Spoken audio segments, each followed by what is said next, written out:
we will be able to get those vaccines out to First Nations wherever they are. That's the goal. Tonight, a COVID-19 vaccine will be rolling out across the country next week. But will it be a long time before it's available to most people? To make our town a better place and bring people together.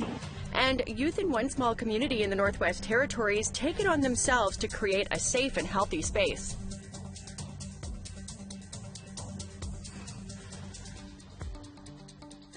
Good evening, I'm Melissa Ridgen with your APTN National News. Big news out of Ottawa today, where Health Canada has approved COVID-19 vaccine for use across the country. Initial doses of the Pfizer vaccine are expected to arrive in Canada next week. A limited amount will be part of the initial distribution. But what does this mean for Indigenous communities, some of whom have been hard hit during the second wave of the pandemic? Brittany Hobson gives us a breakdown of how the rollout will work. Canada will receive up to 249,000 doses of the Pfizer vaccine by the end of December. Doses will be administered at 14 delivery sites across the country. It's up to provinces and territories to determine how the vaccines will be distributed. A report from the National Advisory Committee on Immunization puts at the top of the list residents in long-term care homes and healthcare workers. AFN's Ontario Regional Chief Roseanne Archibald is part of the province's vaccine distribution task force. She says Indigenous groups in Ontario will likely not be part of the initial rollout. We understand that there are limitations in phase one because of just the number of the vaccines is low. But as we move forward, we are on the priority list, and with great patience and proper logistical planning, we will be able to get those vaccines out to First Nations wherever they are. That's the goal. Indigenous communities are part of the NACI's priority groups. First Nations, especially in the prairie provinces, have been hit hard during the second wave. But with the limited amount of vaccines available during the first rollout, experts say it will be some time before these communities will see them. You know, it would be really great if we could start to get some vaccinations happening in our communities, in our Indigenous communities. I would say even in the next couple of months would be really great. Logistics around delivering the vaccine also comes with challenges. The vaccine must be stored at temperatures below -70. A second vaccine from Moderna is expected to be approved and will likely go out to communities. Melanie McKinnon is part of Manitoba's First Nations pandemic response team. She says planning this rollout is the first of its kind. There's still a lot more questions and answers with respect to the vaccine rollout and a lot of planning to do. And this is probably going to be, on a global scale, the most complicated distribution in any of our kind of shared history. The territories have been designated a priority group, but will not be receiving the Pfizer vaccine anytime soon because of the storage requirements. They are also looking at the Moderna vaccine. Nunavut was the last place to have cases of COVID-19. Planning for distribution has begun. In our territory, we have 25 communities. And to deliver the vaccine in our communities, it's going to take a lot of work and a lot of effort. So we really appreciate our fellow Canadians that they recognize we should be in the priorities list. Yukon is waiting to release its rollout plan, but Premier Sandy Silver says far north communities will get priority status. Once we find out the dates, the quantities, those two variables really do weigh on prioritization as well. As the provinces release their own rollout plans, with many prioritizing frontline workers and seniors, there are still questions on how it will affect First Nations living in urban centres. How do we make sure that they get the information of where to go and how to make sure that they're vaccinated as one of the priority groups? In places like Manitoba, First Nations people living off reserve make up more COVID cases than people living on reserve. Premier Brian Pallister says there needs to be more directive from Ottawa. Winnipeg has a significant population, for example, of Indigenous folks who need to know when they're going to be able to get this vaccine. And we need to coordinate that to protect all of us. The Manitoba Métis Federation has also called on Canada to set aside vaccines for its community.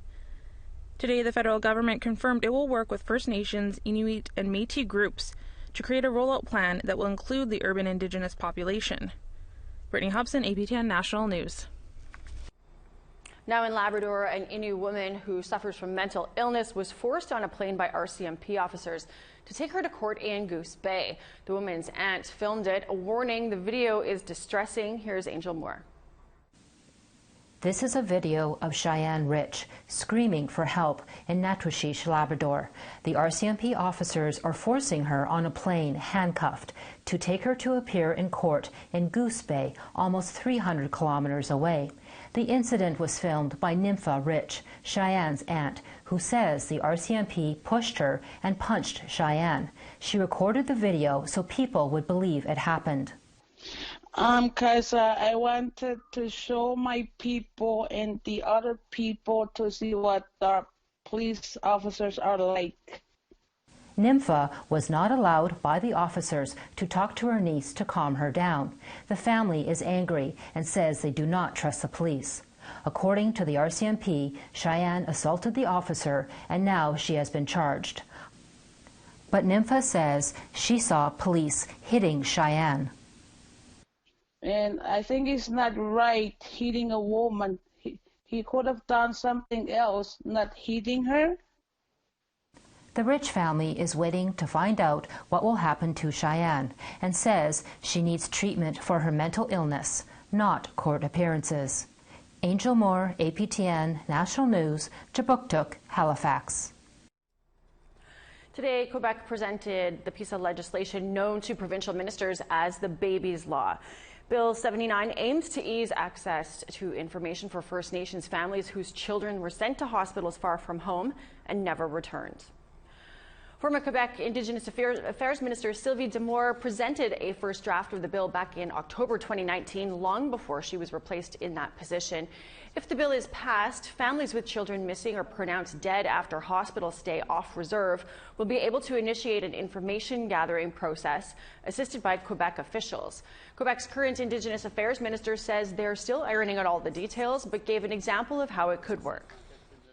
Moi, comme famille, j'apprends que mon enfant est enterré dans un endroit X. Et là, vous allez comprendre qu'il y a plusieurs autres démarches à faire par la suite. Est-ce qu'il y a un processus d'exhumation? Qu'est-ce qu'on va faire? La dernière chose qu'on va faire chez nous, c'est du référencement. On ne dira pas à la famille, voici le numéro de l'entreprise, du coroner, bonne chance. On va travailler avec eux. The Assembly of First Nations 41st Annual General Assembly is happening this week. Prime Minister Justin Trudeau is on hand to answer questions from chiefs, be it COVID-19 relief or boil water advisories. The Prime Minister's theme was putting more control into the hands of First Nations. Jamie Pashka-Gumscum has the highlights. According to its bylaws, the Assembly of First Nations was to have the Assembly in the summer, but COVID shut that down. So the meeting is being held now, virtually. The Prime Minister gave a statement of government priorities to First Nations. Our government is committed not just moving forward, but moving faster on ending the unacceptable injustices that too many people still face. We will accelerate work on First Nations policing, including legislating it as an essential service.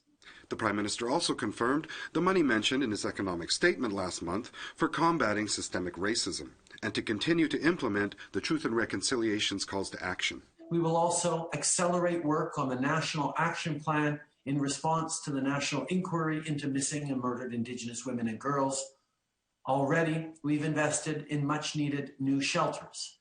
When asked about the much-loathed bureaucracy in the Indian Act, Trudeau said his government is working with communities to put needed resources into their hands. I understand that Indigenous services and Crown Indigenous relations, are big machines that have to process all sorts of transfers and partnerships. But everyone is working extremely hard to get beyond the Indian Act, to get to a place where you are in control of your own finances and communities and nations get to direct their own futures. That is the goal of reconciliation, and that's what we're working on.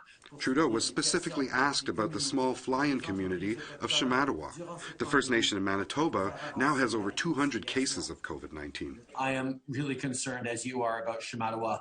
That's why Minister Miller has been in direct contact with Chief Redhead, and we're going to continue to look at them and support them in what they need, including hearing their concerns around evacuation of elders. Trudeau said he is looking forward to furthering Indigenous authority over kids in care and moving away from the provincial models. Jamie Pashigumskum, APTN National News, Ottawa. We need to take a commercial break, but coming up right after, keeping a youth centre up and running in the Northwest Territories.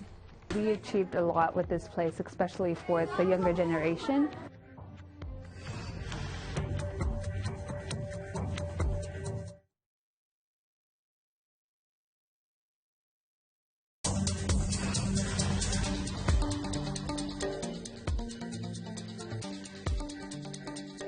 Welcome back. Youth in the small day show community of Fort Providence, Northwest Territories fought hard for a space to call their own. And as Charlotte Moritz-Jacobs explains, even with the COVID-19 pandemic, they're making a case to keep the lights on. Think about groups of 2 or 3 that you want to work with. These are the faces of leaders. Why did I join Youth Council? It's like I feel a part of something. Who share similar values of culture and community. And without our culture, we're nothing. To make our town a better place and bring people together. Over the COVID-19 pandemic, the Youth Advisory Council in Fort Providence, Northwest Territories has blossomed to 9 members. Like, we're molding it into whatever you want it to be, so. With the help of Northern Loco, a local nonprofit specializing in social programming, youth have been successful in hosting events like a fall carnival, and support one another with proposals like Dean Squirrel's dream of creating a small museum showcasing Dega Dene and Métis history. Some of the stuff, like what they used to hunt with back in the day, and what the houses or what they used to live in, and all that, because the next generation will go there and see, like, this is what they used to live with. Jatiqué, Fort Providence. Population, roughly 700. Youth here say healthy outlets are needed now more than ever, as their community battles an uptick in substance use during the pandemic. Have some sort of like a sober weekend event, because on the weekends a lot of people drink and do drugs and stuff. In that, there's a lot of trauma because of what happened in residential school. So people are still recovering, and that's their coping mechanism. And hopefully we can stop that. Who's ready to come inside? Since opening the doors in spring of 2019, this youth center has been a hit and can see upwards of 30 kids in a single day. We achieved a lot with this place, especially for the younger generation. Shannon Bonarouge works at the center and was part of the high school class who secured $40,000 in funding from the hamlet to build the center. It was just a room with dusty couches, piled of boxes, and garbage everywhere. Like, this was not a space to be used. And that's when we started to transform this place into what we wanted it as a youth. Open 7 days a week, the center employs 4 youth per shift who prepare food and play games with younger kids. Like, we have kids coming up to staff, like, you know, that they feel most comfortable talking with, and like that's totally understandable. Like, we do give them advice and stuff, and we as a team, like, we decide like what's the best step to take with that kid. While the pandemic has limited recreation, youth advisory counselors are moving ahead, ensuring the lights stay on as the winter gets dark. Kids can come here and not see the violence from their parents. All the drinking and that around town. Charlotte Moritz-Jacobs, APTN National News, Fort Providence. On In Focus today, we continued our coverage on child welfare. A new mom shared how her newborn was taken on questionable grounds, and she feels the agency is trying to create a false narrative to keep the baby.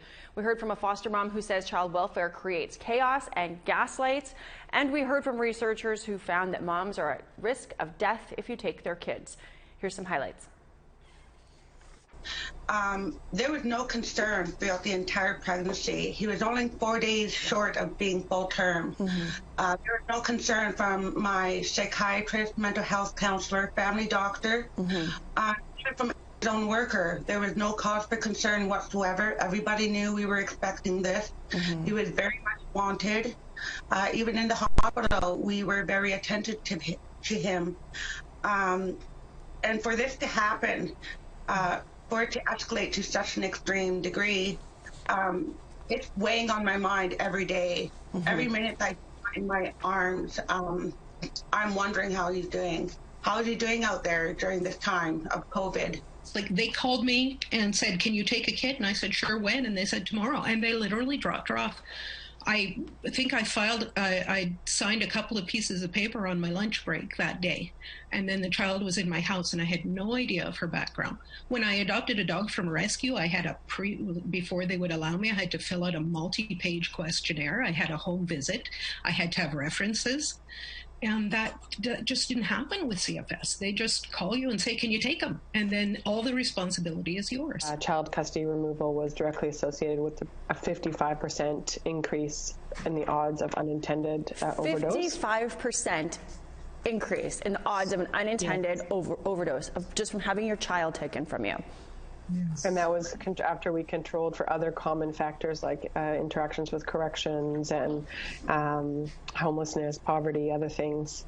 But really, actually, what was most distressing was that among Indigenous mothers, that child custody removal doubled the odds of unintended non-fatal overdose. So they were sort of over two times more likely to overdose. We do have the opportunity now with the new legislation, federal legislation. But what I'm afraid is going to happen with that federal legislation is that it's going to be sucked in to the existing system, and we mustn't allow that to happen. But what we need we don't need more social workers here being brought into our communities. What we need is to be supporting the systems that are there, keeping families together, supporting grandmothers so that they can support other grandmothers, that they can support their children and their grandchildren, supporting aunties and uncles, like the family units. Really incredible show. You should find it online at aptnnews.ca/infocus. Time now for another break, but when we come back, using humor to get elders to protect themselves from COVID. They thought having some comedians involved would make it more fun. And as soon as they asked me, I thought, yeah, absolutely. Anything to help protect our elders.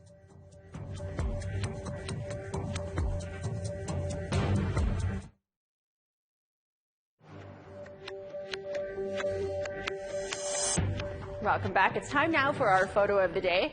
This was sighted in the north end of Winnipeg, Manitoba. There appears to be a monolith-like object that has suddenly appeared as a local has some fun with some of the recent world news. They're literally popping up everywhere, I guess. Be sure to send us your photo to share at aptn.ca. You never know, you could just be our next photo of the day. Tomorrow's weather forecast. To the east coast, we've got a mix of sun and cloud, 1 in St. John's, 2 in Halifax. Happy Valley, Goose Bay, 1 and some snow. La Grande River, -6 in snow. Chibougamau, -4 and snow. Saint-Jean-Vite, mix of sun and cloud, and 0.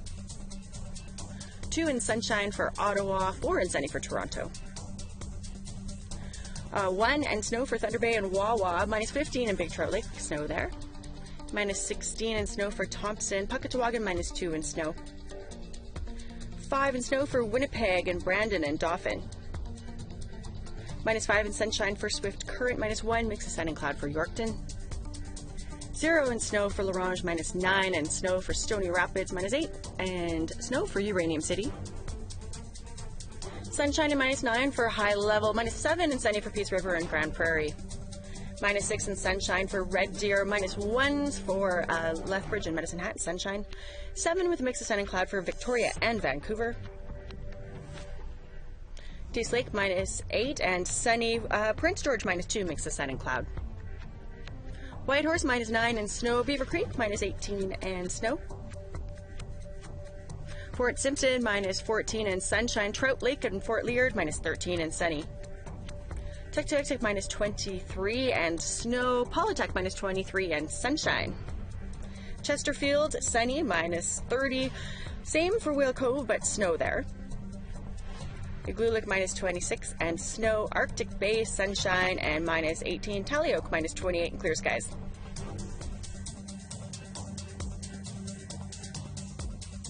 A new series of public service announcements is using humor to get people to protect themselves and older people from the COVID pandemic. APTN's Chris Stewart spoke with comedian Candy Palmater about her involvement.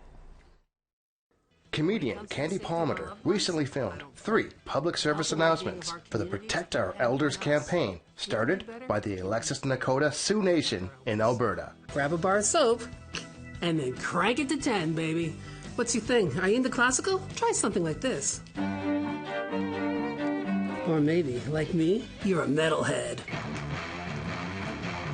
The campaign began earlier this year with PSAs from prominent Indigenous people from across Canada. The goal is to keep elders safe from COVID. The elderly are the most at-risk group. The Alexis Nakota Sioux Nation had started this in May, and they had people like Ashley Collingbull, and they were sort of like serious public service announcements. They thought for the second round, especially because people are kind of getting tired of all the, all the protocols right now. So they thought having some comedians involved would make it more fun. And as soon as they asked me, I thought, yeah, absolutely. Anything to help protect our elders. Palmater is joined by fellow comedians Dane Cunningham and Dakota Ray Hebert with their own funny PSAs. Always wear your mask like this. If you don't like wearing your mask for a long period of time, then don't go out for a long period of time. You're about to venture into public without a mask. I'm not worried about getting anyone sick. What about your parents? And your grandparents? She wants to get the word out that isolating and using masks helps prevent the spread. There are currently almost 2,000 active cases on reserves in Canada. I'm from northern New Brunswick, and my brothers and sisters are all a lot older than me. They are all elders. And I would love to be locked down at home in northern New Brunswick. But there is no way that I was going to leave Toronto, where there are so many cases, and go home and put them at risk.